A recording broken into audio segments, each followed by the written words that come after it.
there comes a silence deeper than stillness. A space inside you that isn't empty. It's vast. Not numbness, not disconnection, but presence. Like standing at the edge of a cliff, not in fear, but in awe.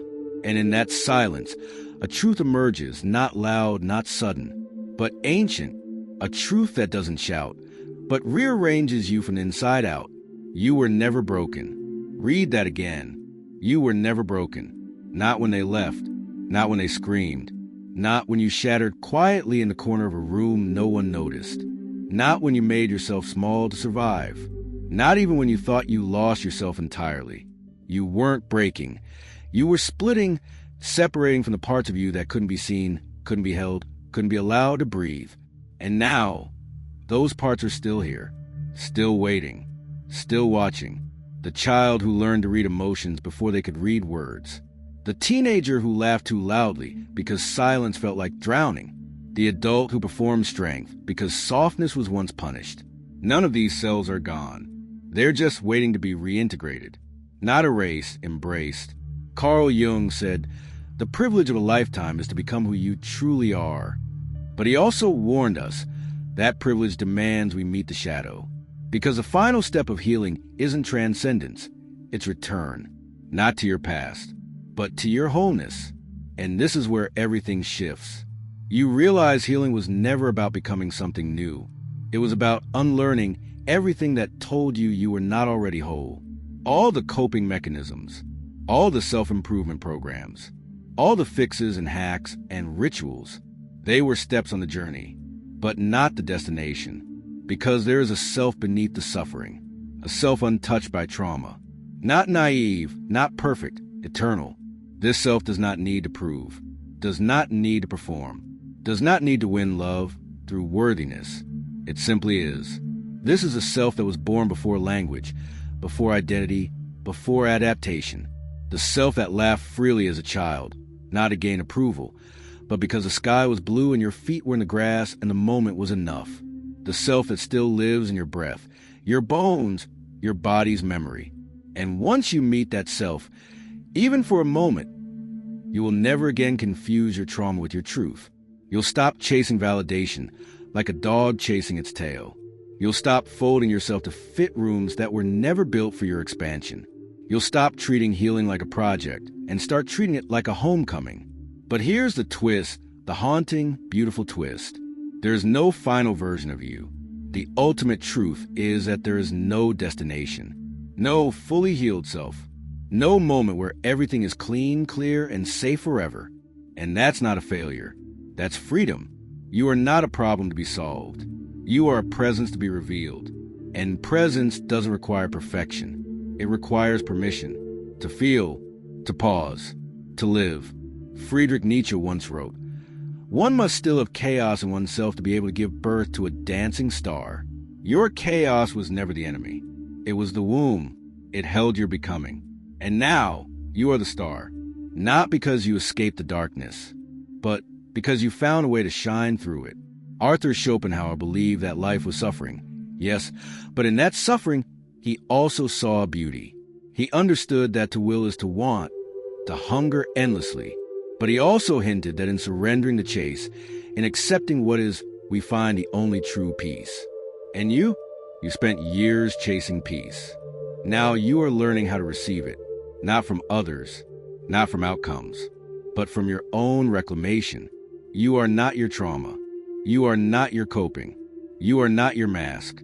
You are the awareness behind it all.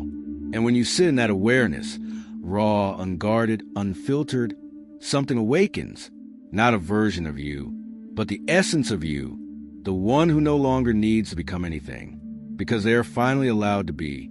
So what now? Now you live, not perfectly, not unscarred, but consciously. You fall in love with the present. You let relationships mirror your growth, not mask your fear. You let failure teach you. You let success not define you. And when the old patterns rise, as they will, you don't panic. You pause. You smile. You recognize the echo, but you no longer follow it. Because you remember, that's not me anymore. You don't need to win your worth. You don't need to chase your healing. You just need to return. again and again and again, until returning becomes living, and living becomes liberation. So here you are, not fixed, but free, not unscarred, but whole, not perfect, but finally real. And that is the greatest rebellion of all. Most people never leave the prison. They decorate it. They make peace with it. Some even call it home. But there comes a moment, quiet and inconvenient, when the ache inside grows louder than the rewards pretending. A moment where the cost of staying the same outweighs the fear of becoming someone new. This is the moment of rebellion. Not the loud, cinematic kind, but the deeper, more dangerous one.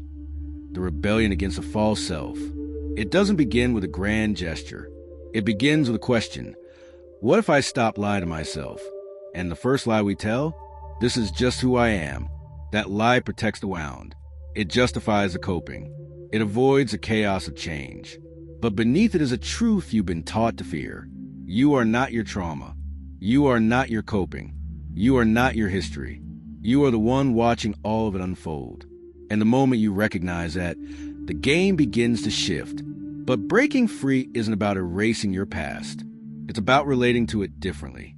Carl Jung once said, "Until you make the unconscious conscious, it will direct your life and you will call it fate." So how do you begin? You stop running from the shadow and you turn to face it. The rebellion starts there, in the choice to feel what you've spent a lifetime avoiding, to sit in the silence, to let the mask slip, to grieve the self you never got to be. Shadow work, as Jung described it, is not about fixing yourself. It's about reclaiming what was exiled. The fear, the rage, the tenderness, the hunger, all the things your environment told you were too much or not enough. These are not weaknesses.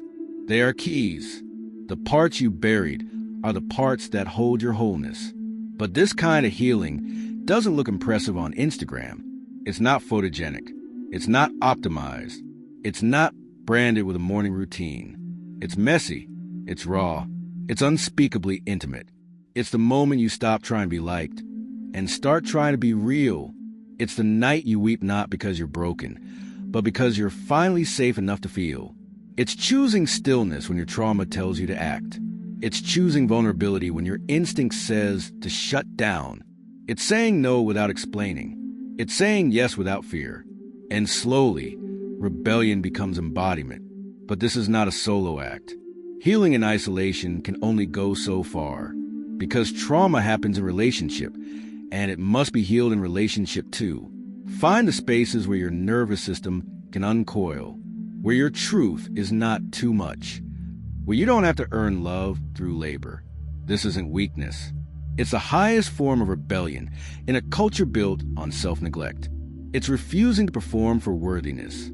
It's choosing presence over perfection. Jean-Paul Sartre spoke of bad faith, the act to deny your own freedom by surrendering to roles society imposes on you. To live in good faith, he said, is to accept the unbearable responsibility of being radically free. Most people don't want that kind of freedom. They want comfort, certainty, control. But freedom, real freedom, is chaos at first. It requires the death of the identity you built to survive. And that death can feel like annihilation, until it doesn't. Until you realize that the self who's dying was never fully alive. Then you're no longer afraid to let go. You stop clinging to the narrative that made you relatable, but not real. You stop editing your truth to remain palatable. You stop identifying with your pain as a source of meaning. Because true rebellion is not becoming someone new. It's remembering the person you were before the world taught you who to be. So how do you break free? You stop asking permission. From your past, from your parents, from your pain, even from your former self. You declare a new authority, the self that chooses, not the self that reacts, not the self that pleases, not the self that performs, the one who witnesses, who listens, who lives. And sometimes that self whispers something terrifyingly simple. What if I'm already enough? What if the self you've been seeking through perfection, productivity, and pain has been waiting beneath the noise all along? You don't fix a wound by becoming someone else. You heal it by coming home. But don't expect applause for this. The world is addicted to your performance. When you stop playing the role People get confused. Some will distance. Some will judge. Some will beg you to go back to who you were. But the ones who stay, the ones who meet your truth with presence, those are your people. That is your tribe. And from there, a new life begins. A life where your boundaries aren't walls. They're invitations. Where your softness isn't liability. It's your power. Where your authenticity isn't something you find. It's something you uncover one courageous moment at a time. This is a rebellion. Quiet, sacred, undeniable. It begins when you stop asking who you should be and start remembering who you were before you forgot. And from that place, you don't just heal, you rise. You go through life thinking you're making choices. But what if most of what you call free will is just conditioned response? What if your decisions, your reactions, your preferences, even your dreams, are subtly shaped by trauma masquerading as instinct? That's the hidden consequence. Not just that trauma affects your identity, but that it quietly rewrites the code of your reality. It lives in your nervous system, your body language, your silence. It speaks through your triggers, your avoidance, your compulsions.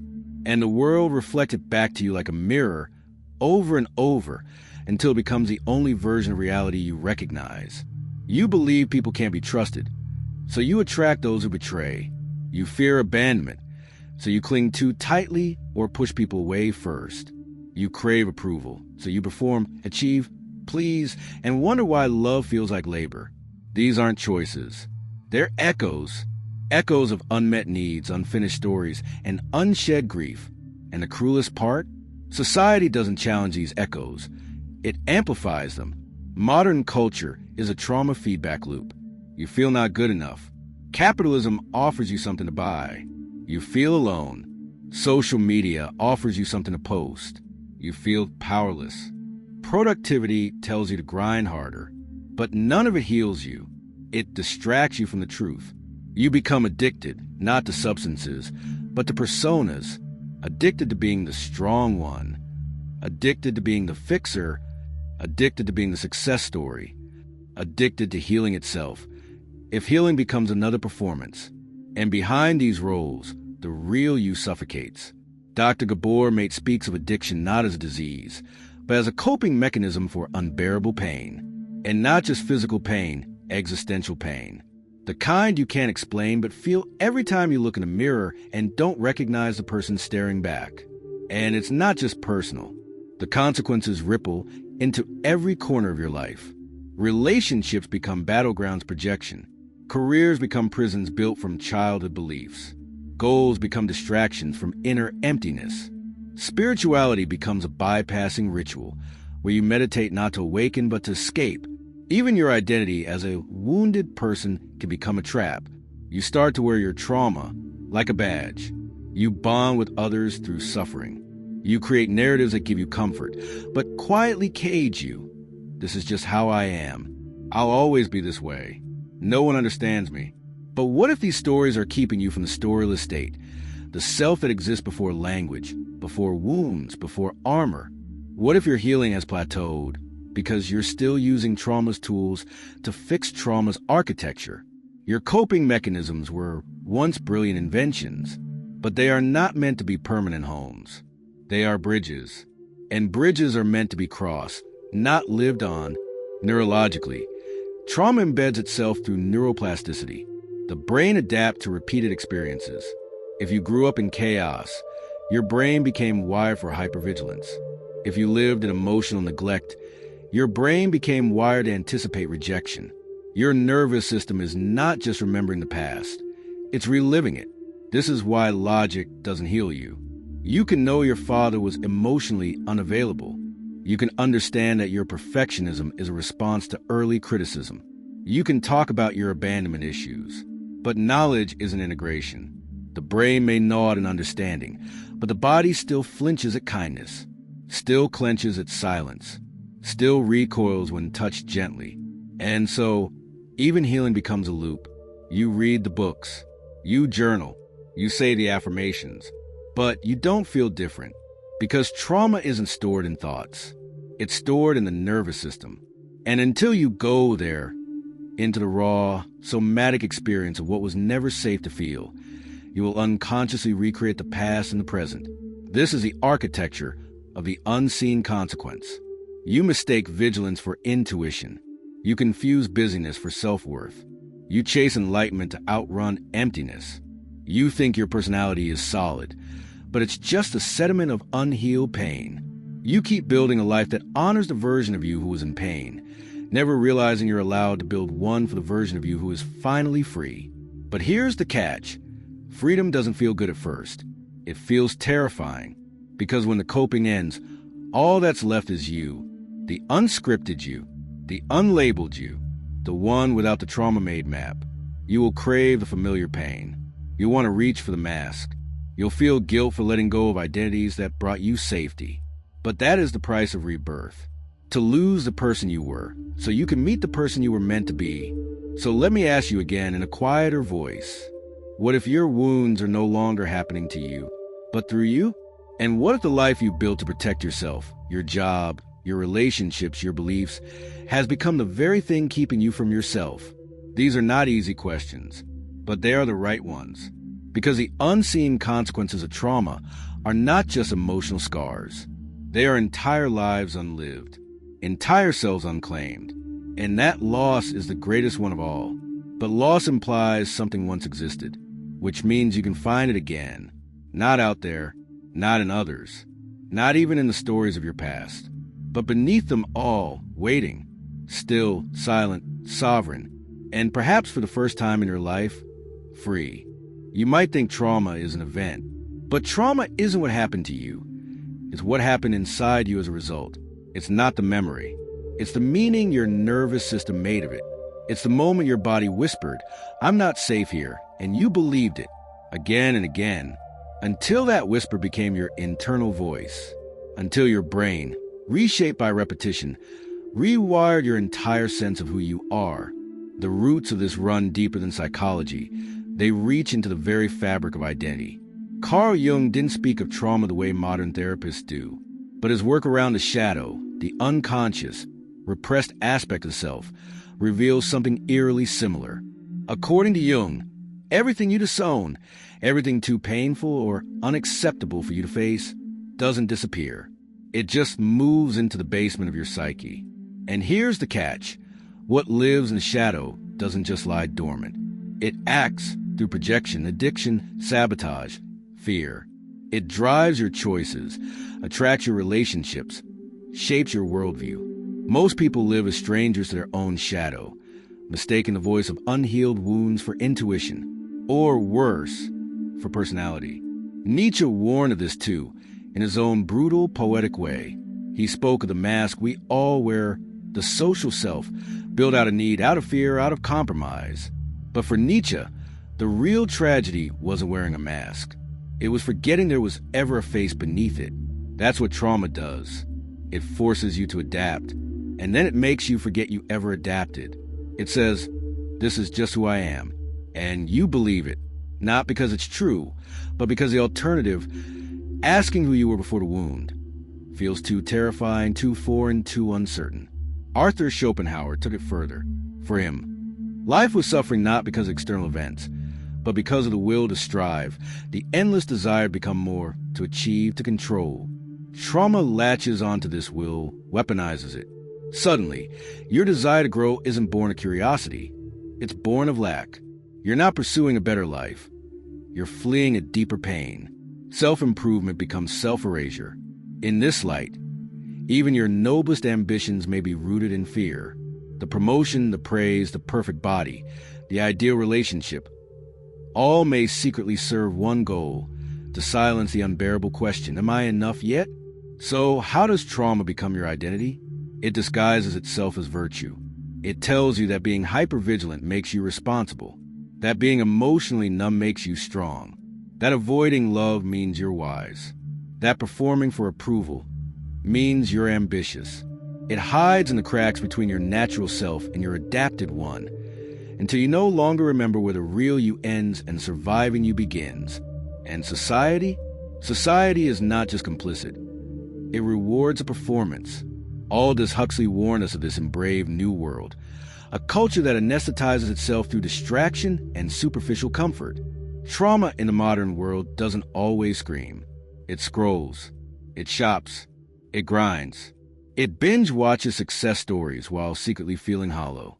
It masks pain with productivity and calls it progress. We praise the high-functioning traumatized because they keep the machine running, because they don't ask dangerous questions like, what's the point of any of this? They go to work. They smile. They say, I'm fine. And slowly they die in pieces. Even Jean-Paul Sartre, whose existential philosophy revolved around radical freedom, understood the weight of conditioning. Yes, we are free to choose, but most people live as if they're not. Because freedom is frightening when you've never known it. So we choose what's familiar, even if it hurts, even if it kills us slowly. We choose the cage over the unknown, because pain, at least, is predictable. But let's not reduce this to pathology. Trauma isn't just about what's wrong with you. It's about what happened to you and how profoundly intelligent your adaptation was. Your mind, your body, they built defenses to keep you alive. Hyper-independence, emotional detachment, people-pleasing. These weren't weaknesses. They were responses. They were creative acts of survival. But what once saved you may now be suffocating you. So here we are, carrying a self sculpted by necessity, bound by beliefs we never questioned, playing roles we never auditioned for, longing for peace, but addicted to the war inside. And we wonder why we feel empty, even when life looks good. Because authenticity is oxygen. And no matter how beautiful your prison, you still can't breathe in it. So ask yourself, when was the last time you made a choice without fear? Without trying to protect, perform, or prove? Who would you be if you weren't trying to be anything? You weren't born this way. You became this way. And if you became it, maybe you can unbecome it too. But first, you must see the full cost. Not just to your sense of self, but to your relationships, your worldview, your very capacity to experience life without distortion. Because the longer trauma wears your face, the harder it is to tell what's you, and what's a scar dress as identity. The price of unawareness is steep, but the cost of awakening? It's everything you think you are, and yet it might be the only way to become who you truly are. You weren't born afraid of being abandoned. You didn't come into this world questioning your worth, apologizing for your existence, or mistrusting every flicker of joy in case it disappeared. That version of you was built, not all at once, but moment by moment. Each time someone you loved looked away when you needed them the most. Each time pain came before words could form. Each time silence screamed louder than comfort. Each time survival demanded that you become something smaller, sharper, tougher, more pleasing, more invisible. And so you adapted. But here's the paradox. What helped you survive slowly became who you thought you were. Now pause, because this is where the trap begins. What if the very behaviors, beliefs, and traits you've come to identify as you are not truly yours, but inherited from the impact of trauma itself? What if the person you wake up as every morning, the self who avoids conflict, who overthinks everything, who mistrusts love, who excels to prove they're worthy, is a protective performance, a mask worn for so long it fused with your skin? You might call yourself an overachiever, but what if that's just a child who learned that love had to be earned? You might think you're too independent, but what if that's a wound whispering don't rely on anyone? Remember how that ended last time. You might believe you're emotionally strong, but what if strength was just the armor you had to build when tenderness wasn't safe? Here's the terrifying truth. Trauma doesn't just hurt you. It reconstructs you. It rewires how you think, feel, love, cope. But more insidiously, it convinces you that the version of yourself born from suffering is the only real one. So you stop questioning the origin of your personality. You stop asking, who would I be if pain hadn't shaped me? You just become the wound. Because it's easier to name the damage than to imagine the self beneath it. But what if trauma doesn't only live in your past? What if it's still speaking? Through your habits, your fears, your relationships, your career choices, your inner voice. What if trauma becomes home, a familiar discomfort you unconsciously return to again and again, because healing would mean leaving behind the self you know best. And here's the most disorienting part. In a world that values productivity over presence and resilience over reflection, this wounded self is often rewarded. You become the high-functioning, anxious person, the hyper-independent achiever, the emotionally numb intellectual, the endlessly self-improving perfectionist. Society claps. Your trauma bows. But deep down, something aches. Not in words, but in moments of stillness, when the applause fades and silence returns. A haunting echo. Is this really me or just who I had to be? Can you even tell the difference anymore? And if not, how do you begin to unravel the parts of you that were never yours to carry? What happens when you begin to realize that what you call self might actually be a clever construction, a beautifully disguised survival strategy? Do you cling to it out of comfort or risk unraveling it for the chance at something real? Because healing isn't about becoming someone new. It's about remembering the parts of you that were buried. It's about standing in front of a mirror, not to fix, but to see what's behind the fog of coping mechanisms and childhood echoes. So let's ask the question that most people are too afraid to face. What if your identity isn't your truth, but your trauma in disguise? If that's possible, if that's even partly true, then you're not just surviving in a distorted version of reality. You're living as a ghost of who you might have been. And that realization, it's not just unsettling, it's revolutionary. Because once you see it, you can't unsee it. Once you feel it, you can't go back to sleep.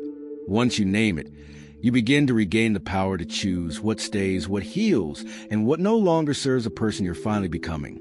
But before you can break free, you must first understand the machinery behind the mask. Not just what trauma did to you, but how it became you. Let's go deeper.